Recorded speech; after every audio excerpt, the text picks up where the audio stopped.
further proof that the playoff doesn't fix anything. Because the whole argument was, oh, people are getting left out, and so-and-so had a right to play for the national championship and didn't. And here we go. We got 4 teams, and guess what?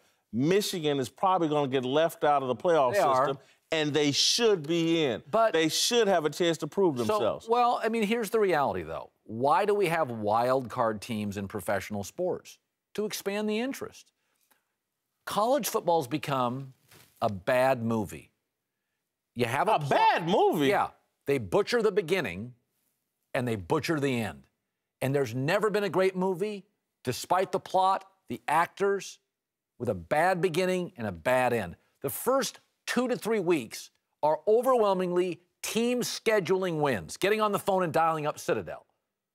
Then there's really good play for 2.5 months. And then at the end, they butcher it. Conference championship games that we don't need, rivalries that are poorly officiated, and arguments over who gets in 4 when it probably should be teams 5 and 6.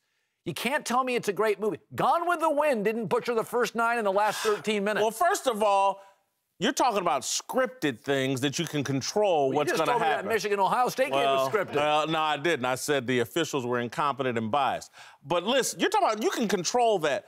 The beauty of sports is that it's unscripted and crazy things can happen and nothing ever really gets settled. But college football could improve its beginning if you had an 8-team playoff and just said to teams, 10 conference games, no roast beef tech, play real games. Colin, other than the players getting ripped off and the coaches making all the money, college football doesn't have a damn problem in the world. It was great before this bogus playoff system, and when they go to 8 teams, we'll be sitting on this show. So they need to go to 16.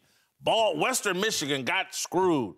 This is what happens. There's no perfect way to decide who's number 1. The NFL will have a tournament, a playoff system. I'm not seeking perfect. I'm seeking better. There's no perfect marriage. I can go to therapy and make it better. You can't have Alabama playing 3 or 4 teams every year where they're a 48-point favorite. That's bad for sports. The only way to make college football better is cutting the kids in on some of the financial benefits. That won't make the games better. Yes, it will. It'll make it more fair. Yeah, but it won't make the games better. Well, again, you start adding playoff games, you're asking more from the kids, and that's what this is supposed to be about. I was against the playoffs from day 1. I'm against the playoffs from day 2, and I'm upset that Michigan's going to get left out of it. Well, if you want to watch Washington against Idaho State, I want to watch Michigan, Ohio State play a fair game of football and not have the referees come in and jack it up because they don't like Jim Harbaugh.